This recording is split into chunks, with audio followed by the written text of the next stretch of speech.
Em meio à narrativa comovente da jornada final de Jesus rumo à cruz, somos confrontados com o profundo estresse que ele enfrentou. Muitos podem supor que essa trajetória foi simples para ele, mas isso não poderia estar mais longe da verdade. Se fosse fácil, o significado de seu sacrifício seria subestimado. Em vez disso, testemunhamos Jesus sendo tomado por uma tristeza avassaladora à beira da morte. Imagine-se nessa situação angustiante, prestes a enfrentar uma das mortes mais dolorosas, cercado de humilhação e insultos iminentes. A aproximação daqueles que viriam para prendê-lo é iminente.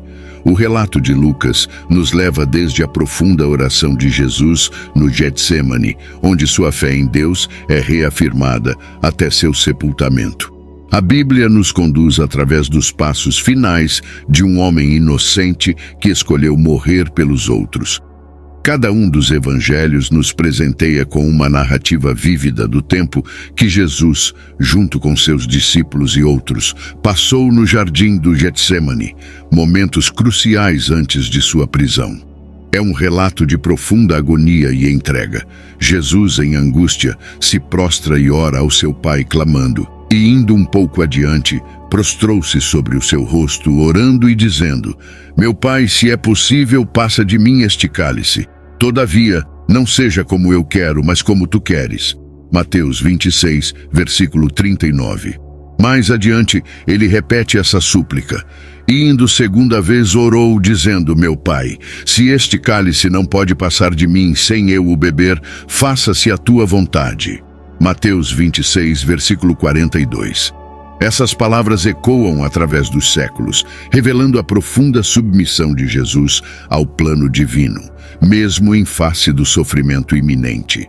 Essas comoventes orações lançam uma luz penetrante sobre o estado de espírito de Jesus imediatamente antes de enfrentar sua crucificação, revelando sua total entrega à vontade divina. O cálice ao qual ele se refere é o símbolo do sofrimento que estava prestes a suportar. É como se Jesus estivesse diante de um cálice amargo, pronto para beber até a última gota.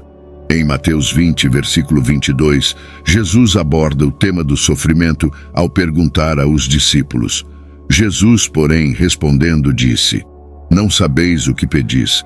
Podeis vós beber o cálice que eu hei de beber e ser batizados com o batismo com que eu sou batizado? Dizem-lhe eles: Podemos? Essa é uma pergunta que ecoa na alma de todos nós. Quando Jesus ora ao Pai suplicando: Passe de mim este cálice, ele está expressando o anseio humano natural de evitar a dor e o sofrimento. Essa é a crua humanidade de Cristo, evidenciando sua profunda compreensão das lutas humanas. Jesus, sendo totalmente Deus, também é totalmente humano. Mesmo em sua perfeição divina, sua natureza humana enfrentou a agonia de aceitar a tortura e a vergonha que o aguardava. Sua carne recuou diante da perspectiva da cruz. Em um momento de profunda vulnerabilidade, ele compartilhou com seus discípulos: Vigiem e orem, para que não caiam em tentação. O espírito está pronto, mas a carne é fraca. Mateus 26, versículo 41. Essa é uma verdade que ressoa em todos nós. A batalha entre o espírito disposto e a carne fraca. Quando Jesus clamou: Passe de mim este cálice, ele estava confrontando os desejos humanos de autopreservação e conforto.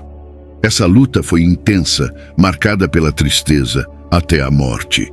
Ele confidenciou aos seus discípulos: Minha alma está profundamente triste, a ponto de sentir-me quase morrendo de tristeza. Fiquem aqui e vigiem comigo. Mateus 26, versículo 38. Essas palavras ecoam através dos tempos, revelando a agonia que ele suportou em sua humanidade. Esta oração, mais do que qualquer outra coisa, ilustra de forma vívida que Jesus era plenamente humano em todos os sentidos. Ele tinha uma compreensão antecipada do que estava por vir, como registrado em Marcos 8, versículo 31. E começou a ensinar-lhes que importava que o Filho do Homem padecesse muito e que fosse rejeitado pelos anciãos e pelos príncipes dos sacerdotes e pelos escribas e que fosse morto, mas que depois de 3 dias ressuscitaria. Ele ensinou aos seus seguidores sobre a necessidade de sofrimento, rejeição e morte, mas também sobre a promessa de ressurreição após 3 dias. O tormento que ele estava destinado a suportar ia além do físico, era também mental e espiritual. Jesus estava consciente de que a crucificação era o plano divino, o meio pelo qual ele seria ferido por nossas transgressões e ferido para nossa cura. Ele sabia que isso estava alinhado com a vontade de Deus, conforme descrito em Isaías 53, do versículo 5 ao 7. Mas ele foi ferido pelas nossas transgressões e moído pelas nossas iniquidades. O castigo que nos traz a paz estava sobre ele, e pelas suas pisaduras fomos sarados. Todos nós andamos desgarrados como ovelhas, cada um se desviava pelo seu caminho, mas o Senhor fez cair sobre ele a iniquidade de nós todos. Ele foi oprimido, mas não abriu a boca. Como um cordeiro, foi levado ao matadouro, e como a ovelha muda perante os seus tosquiadores, ele não abriu a boca. Essas profecias se cumpriram em Jesus, que como um cordeiro silencioso diante de seus tosquiadores, aceitou o destino que lhe foi designado para nossa redenção. Essas são as verdades profundas que ecoam através das páginas da história e ressoam em nossos corações até hoje. O amor de Jesus pela humanidade é imensurável, mas sua humanidade também temeu a dor e a tristeza que estavam à sua frente, levando-o a clamar a seu Pai: "Passe de mim este cálice." Essa frase, tão carregada de significado, revela 2 qualificações essenciais. Primeiramente, Jesus inicia sua oração com as palavras "se for possível." Ele suplica ao Pai buscando uma alternativa para a redenção da humanidade, caso existisse. Jesus não desejava enfrentar a morte, mas em última análise, ele submeteu sua vontade à do Pai. Os eventos que se seguiram após sua oração deixam claro que não havia outro caminho possível. O sacrifício de Jesus Cristo é singular e inigualável, sendo o único capaz de redimir o mundo, como proclamado em João 1, versículo 29. No dia seguinte, João viu a Jesus que vinha para ele e disse: "Eis o Cordeiro de Deus que tira o pecado do mundo." O livro de Apocalipse, em 5, versículo 9, ressoa com uma canção de redenção gloriosa, proclamando: "Digno e merecedor é você de pegar o pergaminho e para quebrar seus selos, porque você foi morto, sacrificado, e com seu sangue você comprou pessoas para Deus de todas as tribos, línguas, povos e nações." Isso nos lembra do sacrifício supremo de Jesus, que trouxe a redenção para toda a humanidade. Além disso, Jesus expressa em sua oração: "Mas não seja como eu quero, mas como tu queres." Ele estava completamente comprometido com a vontade de Deus, em todos os aspectos de sua existência, corpo, mente e alma. Essa é a essência da oração dos justos, sempre submetendo-se à vontade de Deus, como ensinado em Mateus 6, versículo 10. "Venha o teu reino, seja feita a tua vontade, assim na terra como no céu." No jardim do Getsêmani, Jesus conquistou a carne, mantendo-a submissa ao espírito. Ele alcançou isso rendendo-se completamente à vontade de Deus, mesmo quando era difícil. Nossos próprios momentos difíceis se tornam mais suportáveis ao compreendermos que Jesus entendeu o desejo de seguir a vontade de Deus, mesmo quando era difícil.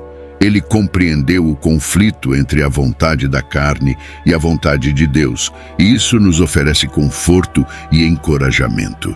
Essa luta não é pecaminosa, mas sim uma parte normal da experiência humana, mostrando-nos que a verdadeira vitória está em submeter-se à vontade divina, mesmo quando é desafiador. Nosso Redentor Jesus Cristo assumiu plenamente a natureza humana em todos os aspectos, conforme nos lembra Hebreus 2, versículo 17.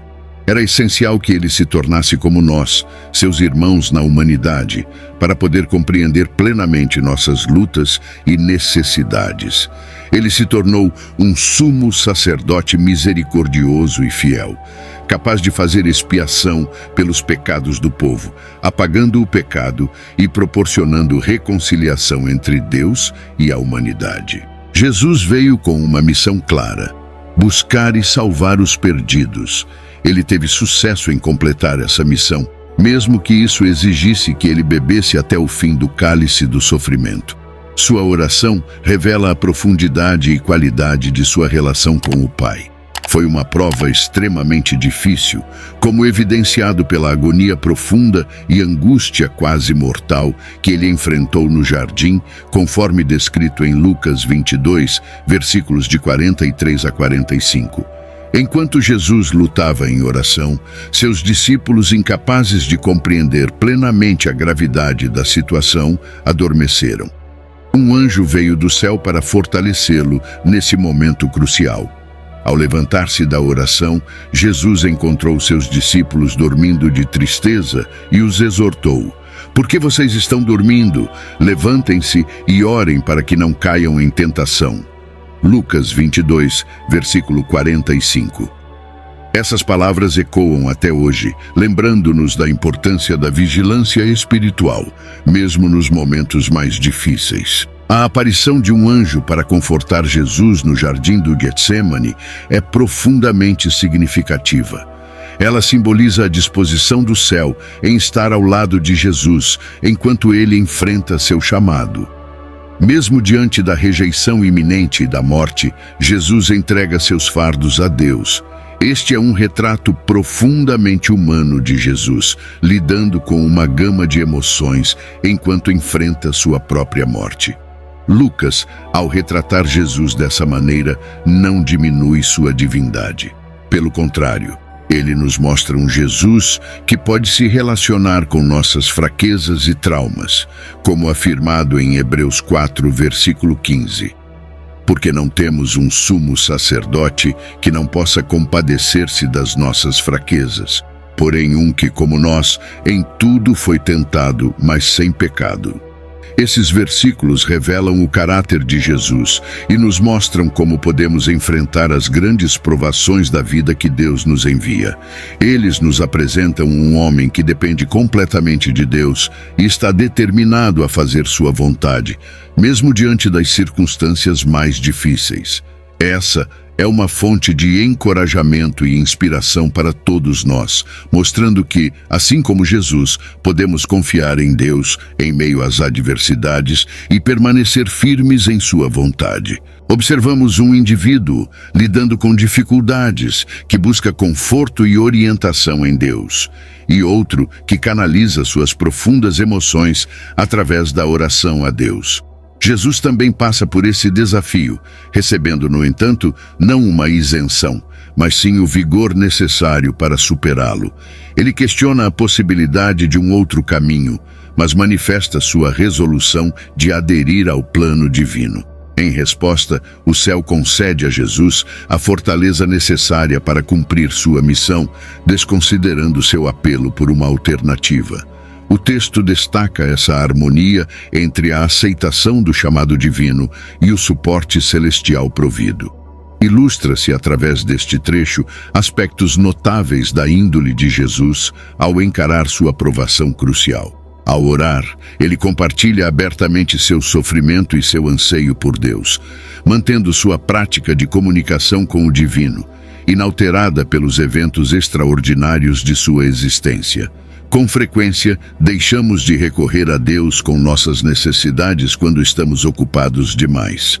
As provações podem nos levar a dobrar os joelhos, mas o ritmo acelerado da vida muitas vezes nos mantém em movimento, impedindo-nos de dedicar tempo à oração.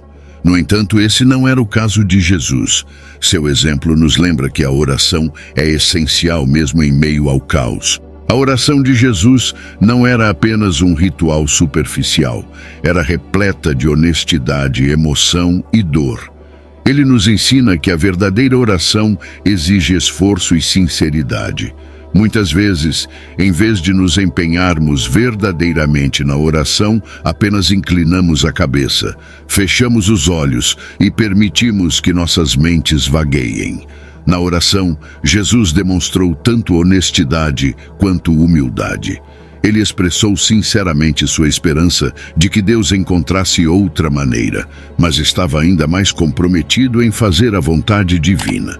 Embora diferente dos lamentos dos salmos, sua oração compartilhava uma semelhança em permitir que o suplicante expressasse suas emoções e dores mais profundas diante de Deus. O confronto íntimo que ocorre na oração muitas vezes traz o conforto necessário para nos orientarmos em nossos próximos passos, enquanto seguramos firme a mão de Deus. Além disso, a oração não é uma atividade superficial. É um compromisso total do nosso ser. Jesus exemplifica isso em sua própria oração no jardim, onde ele ora com tanta intensidade que até transpira gotas de sangue. É interessante notar que Lucas, sendo médico, traz à tona essa condição médica rara conhecida como hematidrose. Esse fenômeno ocorre quando alguém está sob grande estresse e os capilares nos ductos das glândulas sudoríparas se rompem, permitindo que o sangue se misture com o suor. O Dr. Frederick Zugib explicou que, sob grande pressão, os vasos sanguíneos ao redor das glândulas sudoríparas se contraem e, quando a ansiedade diminui, eles se dilatam até se romperem, resultando no sangue se misturando com o suor. Isso certamente descreve vividamente a situação de Jesus no jardim, mas há uma palavra no grego que merece nossa atenção especial. O texto nos relata que seu suor tornou-se como gotas de sangue, grandes e densas. Esse episódio, onde Jesus enfrenta a agonia extrema no Getsêmani, é o ponto focal da narrativa. Quando Jesus chega ao jardim, ele compartilha com seus discípulos que está profundamente perturbado e angustiado. Ele é dominado pela dor até o ponto de sentir-se à beira da morte. Lucas retrata essa intensidade ao descrever o suor de Jesus como se fossem gotas de sangue. Mas por que ele está tão angustiado agora? Sua dor não é simples, mas complexa. Devemos compreender que ele estava prestes a suportar a penalidade merecida por milhões e milhões de pessoas, o peso do pecado de toda a humanidade. No jardim, a humanidade de Jesus é totalmente revelada. Este é, ousaria dizer, o momento mais vulnerável de Jesus. Apesar de permanecer sem pecado, ele agora está experimentando em plenitude o que realmente significa ser humano. É aqui que ele experimentará nossa dor. É aqui que ele enfrentará uma tentação mais forte do que qualquer um de nós jamais poderia imaginar. Assim, é apropriado dizer que ele foi tentado de todas as maneiras possíveis, e é a visão do cálice diante dele que o leva a orar. Se for possível, afasta de mim este cálice. Ele faz um apelo, mas há silêncio. Ele apela novamente, mas o silêncio persiste. E então, pela terceira vez, ele faz seu apelo, mas o silêncio ainda reina. Esse silêncio nos diz que esta era de fato a vontade de Deus. Mesmo na cruz, Jesus é ridicularizado com insultos. Sua morte, por mais injusta que seja, parece ser uma derrota superficial. No entanto, por causa de quem ele é, Jesus transforma essa aparente derrota em uma gloriosa vitória. Não apenas para si mesmo, mas para todos que aceitam o que ele realizou em um pedaço solitário de madeira. Todo líder enfrenta momentos de solidão, especialmente ao se aventurar em território desconhecido. No jardim do Getsêmani, Jesus viveu um dos seus momentos mais solitários. Cada membro de sua equipe o abandonou poucas horas antes de ele ser julgado, torturado e crucificado. Sua experiência no jardim é um dos exemplos mais poderosos da dedicação de um líder. Cada líder que busca fazer algo significativo para Deus, eventualmente passa por seu próprio Getsêmani. O que podemos aprender com esses momentos solitários? Em primeiro lugar, é o local onde batalhas espirituais são travadas. Em segundo lugar, é onde a solidão é profundamente sentida. Em terceiro lugar, é um lugar de honestidade sincera com Deus. Em quarto lugar, é um momento de submissão total à vontade divina.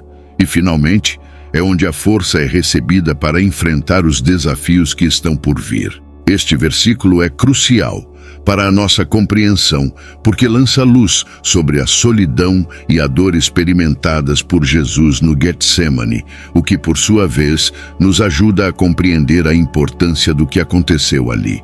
Alguns estudiosos veem uma conexão entre o suor de sangue na testa de Jesus e a maldição de Adão, que foi condenado a trabalhar com o suor do seu rosto após a queda. Adão fracassou no teste no Jardim do Éden. O fardo do fruto proibido era pesado demais para ele suportar, resultando na queda da humanidade. Porém, Cristo, o segundo Adão, triunfou onde Adão falhou. O suor de sangue de Jesus simboliza a intensidade de sua angústia e sua determinação em enfrentar o cálice da ira de Deus. Ele tomou sobre si a maldição que Adão trouxera ao mundo. Isso nos leva a testemunhar a agonia de Cristo no Getsemane, onde ele recusou largar o cálice e o bebeu até o fim. Isso significa que não haverá mais ira divina direcionada àqueles que estão unidos a Cristo, pois ele bebeu o cálice da ira em nosso lugar. Se ele bebeu tudo, não sobrou nada para nós. Sim, a realização final da redenção ocorreu no Gólgota, mas a obediência demonstrada por Jesus no Getsemane também foi fundamental para remover a maldição de nós. Sua total conformidade naquele momento foi transferida para nossa conta, permitindo-nos ser reconciliados com Deus. Além disso, essa experiência nos revela que Jesus compreende profundamente a solidão e a dor humanas. Ele não apenas entende nossa angústia, mas a vivenciou de forma intensa e pessoal. Jesus enfrentou tentações muito além do que qualquer um de nós jamais enfrentará. Ele voluntariamente e conscientemente encarou o cálice da ira de Deus, bebendo até a última gota. Isso nos mostra que podemos confiar nele para compartilhar nossas dores e angústias, pois ele as entende de uma maneira que ninguém mais pode. Ele é o nosso confidente fiel, aquele que compreende nossos mais profundos anseios e aflições. Você já se viu questionando o amor de Deus por você? Olhe para o jardim do Getsemane. Ali você testemunha o Filho de Deus suando profusamente, como gotas de sangue, ou talvez suor misturado com sangue. Você vê sua determinação não apenas em obedecer ao Pai, mas em obedecer ao Pai para a redenção da humanidade. Ele bebeu do cálice em seu nome. Não busque além do silêncio do Pai. Não havia outra maneira de redimir a humanidade, pois a ira divina seria derramada sobre seu Filho. Permita que a lógica de Romanos 8, versículo 32 o motive. Aquele que não poupou seu próprio Filho, mas o entregou por todos nós, como ele não nos dará graciosamente todas as coisas? Se Deus não estivesse comprometido com a sua redenção, ele teria deixado aquele cálice passar de Jesus no jardim e o transferido para nós.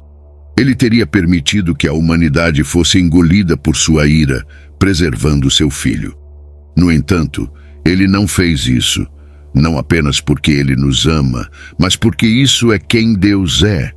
É da sua natureza ser altruísta, dar de si mesmo para que outros possam viver.